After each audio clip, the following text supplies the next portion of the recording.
is the WRX reliable? And I think that's the question that has ultimately changed radically in the last 10 years. So a lot of people have this misconception that the WRX platform and the Subaru platform is an unreliable platform. And at times, the EJ platform that was in the STI and the old WRX, when not cared for correctly, wasn't unreliable, but it wasn't, you know, the epitome of what reliable means when it comes to the aftermarket.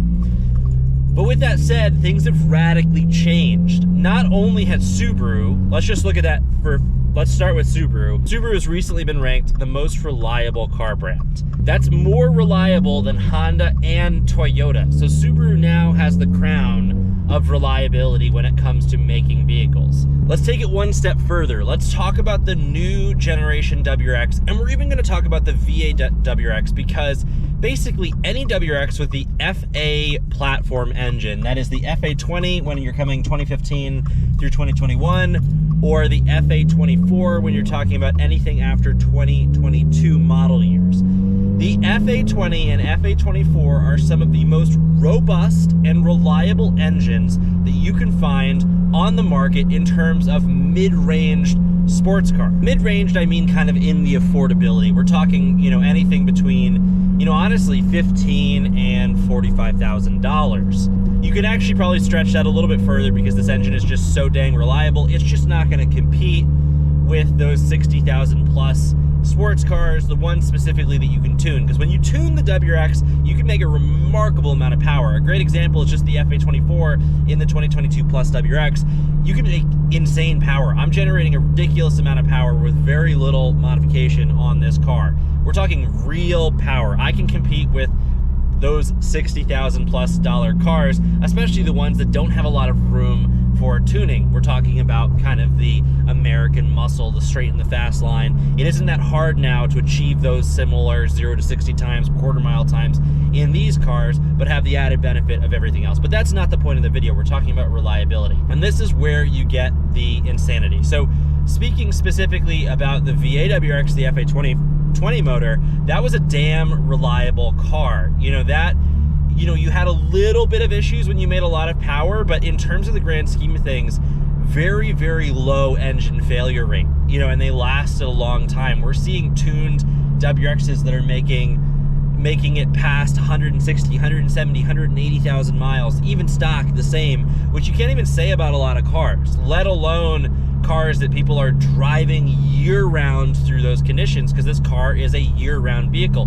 Rust belt, snow, you name it, we drive these cars through them. Where it gets one step further in the whole impressive situation is when you get to the FA24. After 2022, the FA24 is present in all WRXs, and I have to say, people are pushing ridiculous amounts of power with very, very, very low reported engine issues. You can even speak to some tuners who've tuned, you know, lots of WRXs. We're talking the largest tuners in the space, and they haven't run into a single engine failure issue.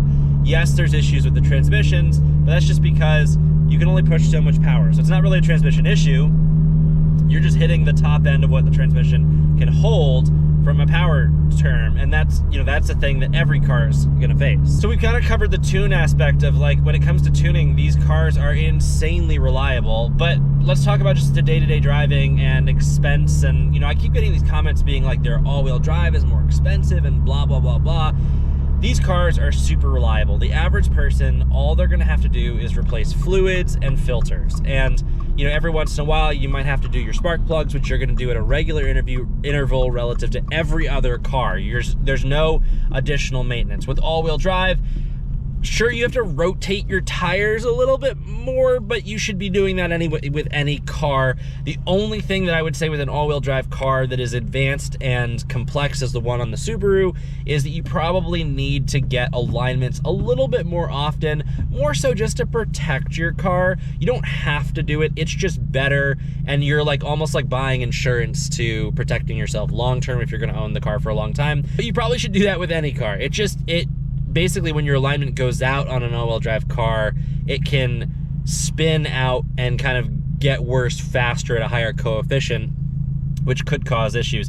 Like it would any car, it can just happen a little bit faster. But look, there's no like ringland failure, there's no issues with cylinder 4, you know, all these things that for some reason the community is stuck in the past about, you just don't experience with the WRXs. Everybody like, you know, says these WRXs are unreliable. I just found a video of a guy that bought a blown engine VA WRX and was like, you know, like, oh shoot, it's blown, what do you expect to Subaru? He was a small channel, but I was like, I wanted to respond as a bigger channel, not that this channel is big, and just say, dude, what are you talking about? You're sitting in one of the most reliable engines for a sports car, both tuned and not tuned, and you're complaining about something that was true and maybe true like 25 years ago, right? When you really talk unreliability, we're talking like, and it's not really unreliability, it's just when we had some issues, we're talking about like 2000 to 2008,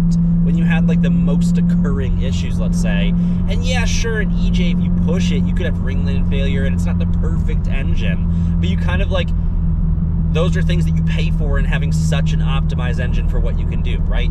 But the thing is it's not like Subaru is like alone in that, right? Hyundai had its issues, Honda's had its issues, every car company's had its issues. Subaru's just had such a clean record for so damn long. We're at 10 years of the FA being out, like the FA platform. That's 10 years of immaculate reliability, and we still can't shake this, you know, stigma. And it's, at this point, it's crazy. So the reason I'm making this video and the reason I'm like addressing this whole issue is just the fact that it's just not the case anymore. The WRX platform is insanely reliable. This is a car that you can, as an owner, buy it, expect it to be reliable, and tune it within moderation, and also expect it to be reliable. That is something that you can assume in today's day and age. You might get unlucky. You might not tune it correctly. The second you start working on your car, it is both your responsibility and your tuner's responsibility to know what you're doing. More often than not, you'd find that when things go wrong, they go wrong simply because somebody doesn't know what they're doing. And I'm not blaming them, things go wrong outside of that, but it is just something to think about. Things can go wrong, and it's just because the car wasn't treated correctly. So let's be done with this like Subarus are unreliable, because it's just not the truth. And I know that a lot of people are looking for data and stuff. The data around Subaru is clear. It is the most reliable brand. That is irrevocably true. Everyone in the comments is gonna go crazy. They're gonna say, no, it's Toyota, no, it's Honda.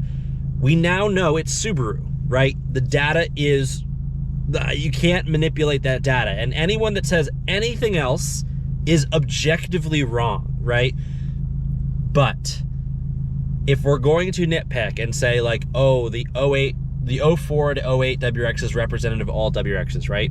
You're just wrong. Whether it's production, number of vehicles on the road, whatever it is. Sure, that engine had problems, but for the last 10 years, Subaru's not only produced a reliable engine, but an engine that can outperform a lot of cars. And I think that, you know, not to hit people where it hurts, I think a lot of this like negativity comes around insecurity about what they're buying. I've seen it more and more. As these brands progress and evolve and power is easier to be made, there is insecurity. I'll be honest, I feel that around EVs. EVs are objectively faster than a lot of sports cars that we drive today and modify. You can put a lot of work into a really fast car and just be slower than an out-of-the-box EV in a straight line. That makes me uncomfortable. I kind of hate that. It's true though, but it's like, sure, that's a self-insecurity around these cars. Like, I objectively want a fast car. I hate that somebody can go spend 80 grand, get a performance Model 3, like a Model 3 performance, and crush me, right? So it is what it is. But we're seeing that with other cars. We're seeing that with, not to point the finger, some of you guys who own STIs, right? I'm not saying that that's a negative, but like, you are slower than the FA24 WRXs, which hasn't been something that's been the case. And I'm not saying that's a negative, but I'm saying the same goes with, you know, like the Mustang owners or whatever. You can, every car platform is got some level of insecurity around it. You know, like the FA24 WRX, right? I'm gonna put myself in the situation and put this community in the situation again, not in terms of hate, but just to like show that I'm not trying to be subjective, I'm trying to be objective. the WRX has its limits on its transmission, right? That's objectively, that's a big problem. There's a limit to it, right? And that's a problem, like every other platform. But the distance between what these platforms can do in terms of reliability, in terms of cost to get there, in terms of out-of-the-box performance, it's getting tighter, right? And these other aspects that, you know, have carried other platforms are getting harder to, you know, quantify and qualify. And I'm going to use the perfect example of I love the Mustangs. I don't want to hate on anyone with a Mustang, but the Mustang is a great example where for a long time a Mustang was a great straight line performance car. Because of the way that Mustang is built, it lacks in performance in a lot of the other aspects of a track driving, rally, sport driving, just autocross, whatever kind of, you know, racing driving it has.